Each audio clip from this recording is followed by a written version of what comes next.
Welcome to my YouTube channel. आज की इस वीडियो में हम क्लास 9th की एक्सरसाइज 10 जो कि व्रत है उसको पढ़ेंगे। व्रत को पढ़ने से पहले हम इसके बेसिक कॉन्सेप्ट को पढ़ेंगे। सबसे पहले व्रत किसे कहते हैं? व्रत किसी तल पर स्थित उन बिंदुओं के समूह को कहते हैं जो कि एक निश्चित स्थिर उस तल में स्थित एक स्थिर बिंदु से निश्चित दूरी पर होते हैं। उसे हम क्या कहते हैं? व्रत कहते हैं। यानी ये एक कोई तल है, यहाँ पे ये तल है और इस तल में इन बिंदुओं के समूह को व्रत कहते हैं जो कि एक स्थिर निश्चित बिंदु से समान दूरी पर स्थित है।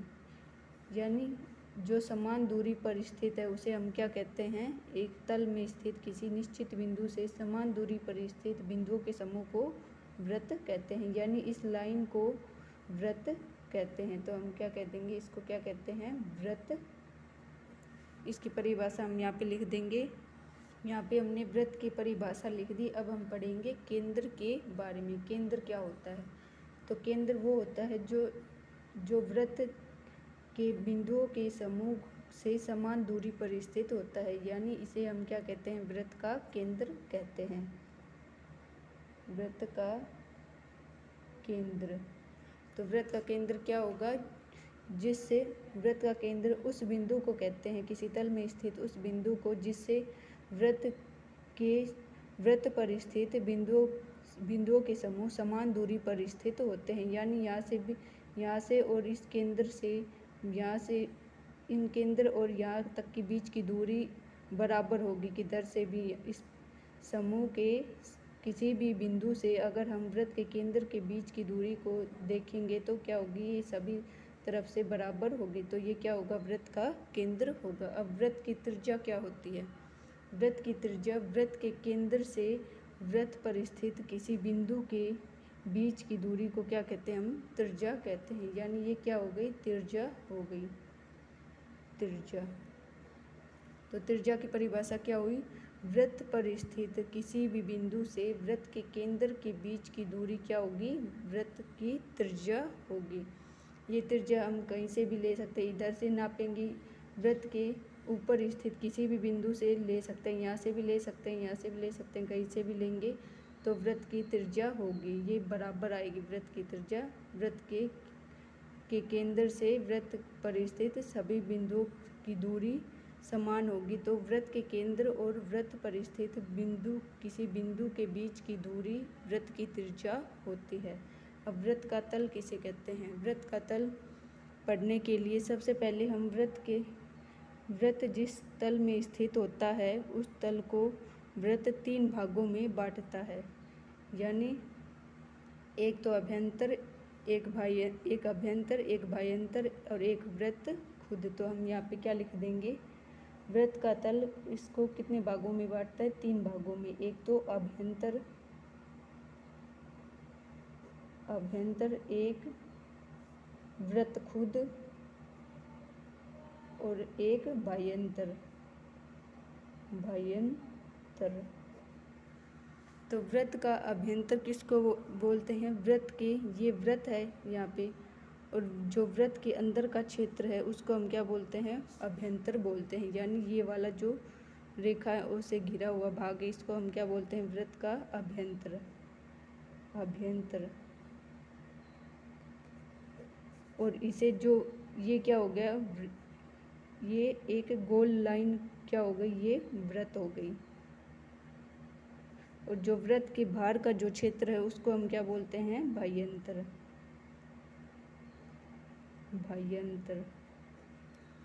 अब वृत्तीय क्षेत्र किसे कहते हैं? वृत्तीय क्षेत्र हम उसे कहते हैं जो ये वृत्त हो गई गोल, ये इस गोल लाइन को हम क्या बोलते हैं? वृत्त बोलते हैं। वृत्त और ये वृत्त का केंद्र। तो वृत्त और वृत्त के केंद्र के बीच के क्षेत्रफल को हम क्या बोलते हैं? वृत्तीय क्षेत्र। अब वृत्त की जीवा क्या होती है? वृत्त की जीवा वृत्त पर स्थित किन्हीं 2 बिंदुओं को मिलाने वाली रेखा। यहाँ पे कोई भी 2 बिंदु ले लीजिए।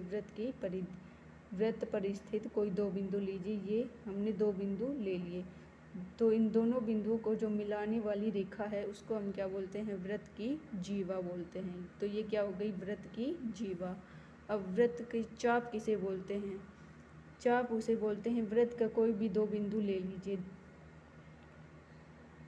वृत्त के दो बिंदुओं के बीच की दूरी को हम क्या बोलते हैं? वृत्त की चाप बोलते हैं। यानी ये दो बिंदु है, वृत्त पर स्थित कोई दो बिंदु है और जो इनके बीच की ये दूरी है इसको हम क्या बोलते हैं? वृत्त की चाप बोलते हैं। तो यहाँ पे ये इतनी, यहाँ से लेके यहाँ से शुरू करके और यहाँ तक आएंगे तो ये भी क्या हो गई? वृत्त के दो बिंदुओं के बीच की दूरी हो गई ना। तो इसे तो हम क्या कहेंगे? दीर्घ चाप। इसको हम क्या बोलेंगे? दीर्घ चाप। और जो इस इतनी दूरी है, ये कम दूरी है, इसको हम क्या बोलेंगे? लघु चाप। लघु चाप। अब वृत्त, अर्धवृत्त किसे कहते हैं? अर्धवृत्त उसे कहते हैं यदि हम इस त्रिज्या को इस साइड भी बढ़ा दें तो ये क्या बनेगा? वृत्त का व्यास बनेगा। तो वृत्त का व्यास हम किसे कहते हैं? वृत्त पर स्थित दो बिंदुओं को मिलाने वाली रेखा, जो ये वृत्त पर स्थित कोई दो बिंदु हो गए और इनको मिलाने वाली रेखा जो वृत्त के केंद्र से होकर गुजरे, उसे हम क्या कहते हैं? वृत्त का व्यास कहते हैं। वृत्त का व्यास त्रिज्या का दुगना होता है, यानी ये दो त्रिज्या मिलके एक वृत्त का व्यास बना रही है। वृत्त का व्यास हम किधर भी खींच सकते हैं। तो वृत्त की जीवा, इसे इसकी परिभाषा क्या होगी? वृत्त की जीवा होती है, क्योंकि वृत्त के पर स्थित किन्हीं दो बिंदुओं को मिलाने वाली रेखा वृत्त की जीवा कहते हैं। अगर वृत्त की जीवा वृत्त के केंद्र से होकर गुजरे तो उसे हम क्या कहते हैं? वृत्त का व्यास कहते हैं। और वृत्त का व्यास वृत्त की सबसे बड़ी जीवा होती है। सबसे बड़ी जीवा वृत्त का व्यास होती है और जीवा इससे छोटी होती है। तो हम यहाँ पे अब क्या पढ़ेंगे? अर्धवृत्त। अर्धवृत्त क्या होता है? अगर वृत्त के व्यास वृत्त को दो बराबर भागों में बांटता है, दोनों बराबर भाग होते हैं, तो इन दोनों बराबर भागों को हम क्या कहते हैं? अर्धवृत्त कहते हैं। ये क्या हो गया? एक अर्धवृत्त। इस साइड भी ये क्या हो गया? एक अर्धवृत्त हो गया। अब वृत्त की परिधि क्या होती है? वृत्त की परिधि वृत्त पर स्थित बिंदुओं के समूह को वृत्त की परिधि कहते हैं। यानी ये वृत्त पर स्थित बिंदु है बहुत सारे, इन बिंदुओं को अगर हम मिलाएंगे तो ये क्या बन जाएगी? वृत्त की परिधि बन जाएगी। तो इसे हम गोल लाइन को, इसको क्या बोलते हैं? वृत्त की परिधि बोलते हैं। तो वृत्तखंड किसे कहते हैं? वृत्तखंड या वृत्तीय क्षेत्र। वृत्तीय क्षेत्र हम किसे कहते हैं? यदि वृत्त की जीवा क्या होती है? वृत्त पर स्थित किन्हीं दो बिंदुओं को मिलाने वाली रेखा वृत्त की जीवा होती है। और वृत्त पर स्थित दो बिंदुओं के बीच की दूरी क्या होती है? ये क्या होगी? वृत्त की चाप। और ये क्या है? वृत्त की जीवा। तो वृत्त की चाप और वृत्त की जीवा के मध्य के क्षेत्र को हम क्या कहते हैं? वृत्तीय क्षेत्र कहते हैं। तो ये क्या हो गया? वृत्तीय क्षेत्र हो गया। अब यहाँ पे देखिए, ये इतना छोटा भाग है और ये इस साइड बड़ा भाग है।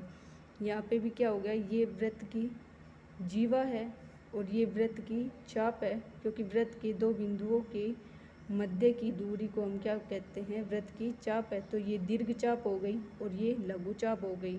तो यहाँ पे जीवा और वृत्त की चाप के मध्य के क्षेत्र को क्या बोलेंगे? हम वृत्तखंड बोलेंगे। यहाँ इस साइड ये छोटा भाग है तो ये क्या हो गया? छोटा वृत्तखंड। इसको क्या बोल देंगे? लघु वृत्तखंड। लघु वृत्तखंड। और इस साइड ये बड़ा भाग है तो इसको क्या बोल देंगे? दीर्घ वृत्तखंड।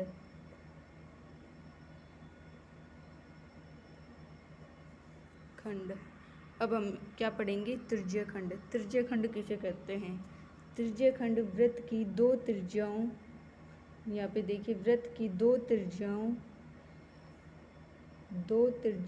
और वृत्त की चाप के मध्य के क्षेत्र को क्या कहते हैं? तृतीय खंड कहते हैं। यानी ये वृत्त की चाप हो गई, दो वृत्त पर स्थित दो बिंदुओं के मध्य की दूरी वृत्त की चाप, और वृत्त की दो त्रिज्याओं से घिरे हुए क्षेत्र को क्या कहते हैं?